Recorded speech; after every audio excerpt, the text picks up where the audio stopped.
If you can think about what time you least like worshiping, what time you feel least worshipful, what would that be? For me, this last week, it was when I had to put this into my wife's car. It makes the heater work so she can defrost her windows so she can have heat.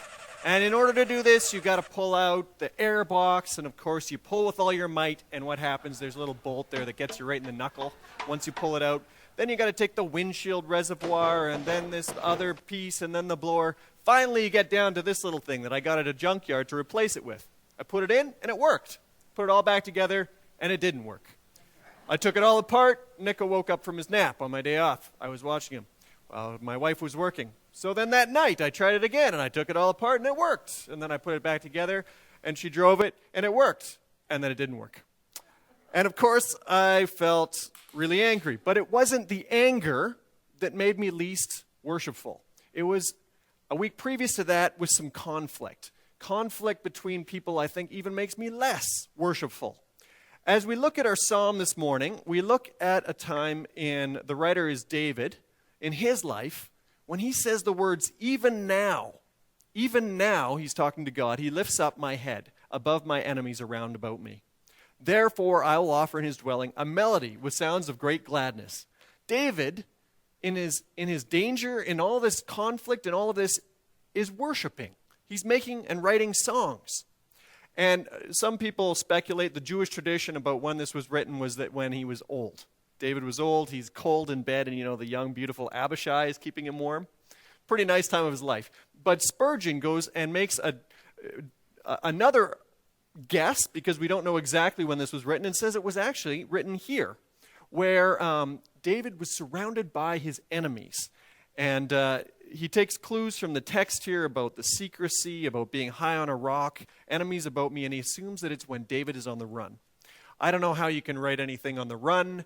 What, do you keep a backpack with a pencil and a notepad? Is that how he's writing these songs? We don't really know how David is writing these, but apparently he's writing songs throughout his life. And even while he's on his own, on the run, Spurgeon says he's writing this song about praising God with his enemies. You guys probably, the story starts with David and Saul, and we know that Saul starts to get jealous.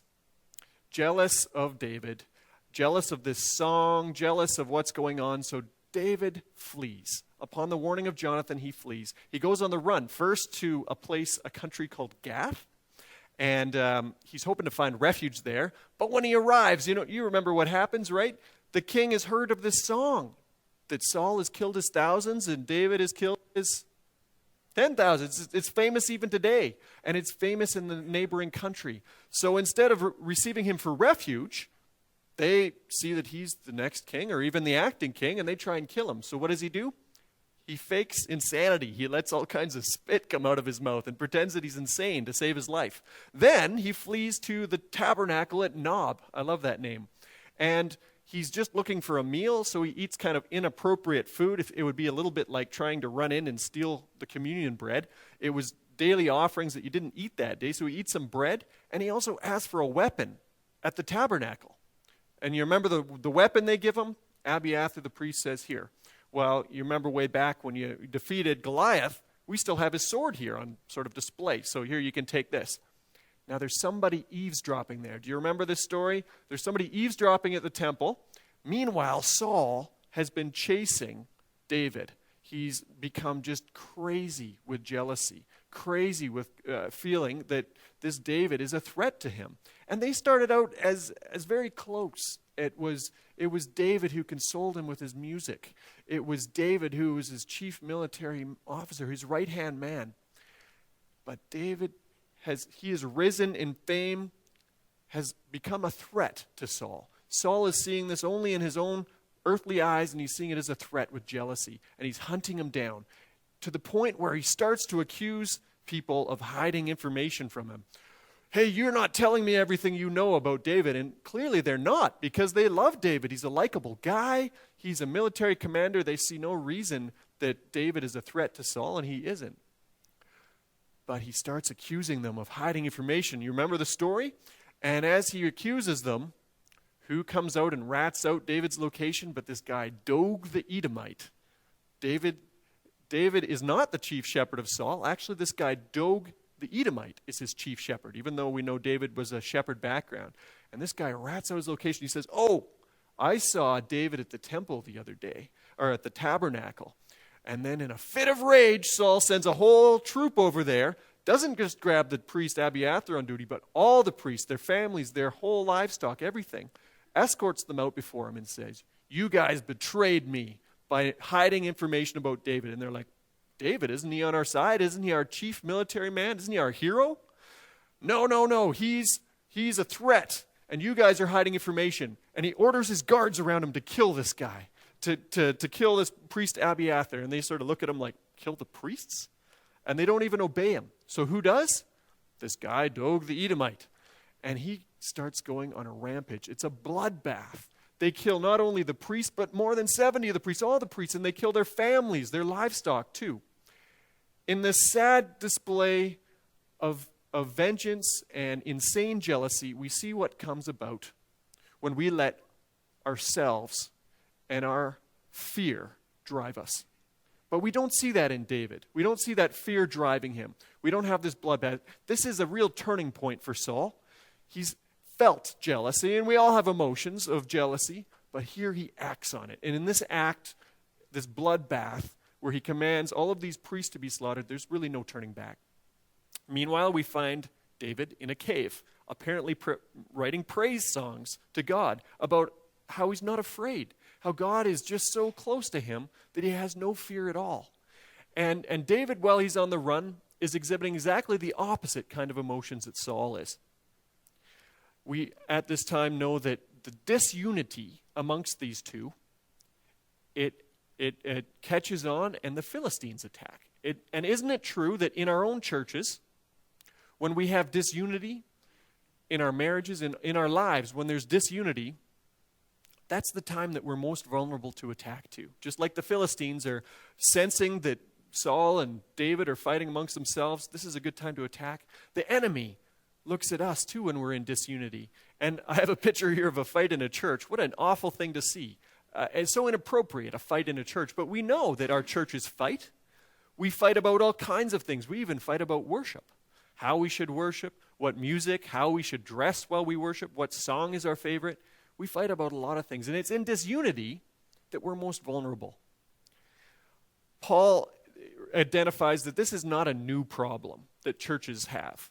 It was right at the beginning, right in the beginning of churches existing, there's been disunity. And in Corinth, Paul says, I appeal to you, brothers and sisters, by the name of our Lord Jesus, that all of you be in agreement, that there be no divisions among you, but that you be united in the same mind and same purpose. He knows that some of them have been following this leader, and some have been following that leader, and they're fighting with each other. And he looks to the example of Jesus, who says that it's our unity that's going to be a witness.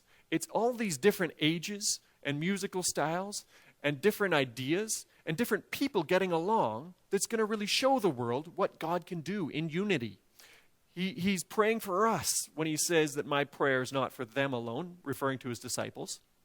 I pray also for those who will believe in me through their message, that all of them may be one. Father, he prays, just as you are in me and I am in you, may they also be in us, so that the world may believe that you have sent me, that they can be a testimony. He sees our unity together as a testimony. So what is the source of unity? I would propose that as we read here in Ephesians 4, make every effort to keep the unity of the Spirit through the bond of peace. Therefore, there is one body, one Spirit, just as you were called to one hope when you were called. One Lord, one faith, one baptism, one God and Father of all, who is over all and through all and in all. I would propose that we find unity in Jesus. Now, you've probably seen these bumper stickers, right? Who's not seen one of these bumper stickers? I think you've probably seen them around on the back of cars, especially in the valley here. The funny thing is, in all this great desire to coexist, they're having a lawsuit amongst the bumper sticker manufacturers of who's allowed to sell the right coexist one. Who has the rights to this? So they can't even coexist with each other. And this sounds like a wonderful fantasy that we'll all just get along. But when you see that, the Jewish people are claiming the same land as Palestinians is given to them by God. That Islamic people are saying that I have the divine right from my holy book to conquer in the holy name. We don't see that there's just going to be a getting along any more than you could say, okay, Saul, David, hey, just get along. When one person is trying to kill the other person, you can't just say, hey, let's get along. You need a fair rule for all. You need a judge that's going to make sure that rule is kept. You can't just say, hey, let's get along to Nico and Lexi when they're ripping at each other's hair. It doesn't work to just coexist. We need something stronger. And while all of these religions, I'm sure, have lots of wisdom and great things to offer to us, luckily, God didn't leave it up to us to figure out the right religion or leave it up to the religions to say, okay, you guys have a big fight and we'll see who's the best religion. God didn't do that. He sent himself to us to save us. Because no religion can give us resurrection. No religion can give us life after death. They might give us lots of wisdom and great ways to live, but only through Jesus can we have resurrection and life. It says in Acts, salvation exists in no one else, for there is no other name under heaven given to men by which we must be saved. Nobody else can save, can bring us new life. I want to talk about unity. What can we learn from David? Let's look at his attitude in the Bible. When Saul is hunting him, what would be the natural thing to think? Probably what Macbeth in that play from Shakespeare thought. The seed was planted in Macbeth's head that, hey, I'm going to be king someday. So he grasps for that power, and he seeks that throne himself. If David was thinking, wow, hey, Saul is clearly out of his mind. He's hunting and killing. He's crazy. I'm the promised king, so it's time for me to stand up and make this happen. Isn't that what he should be doing?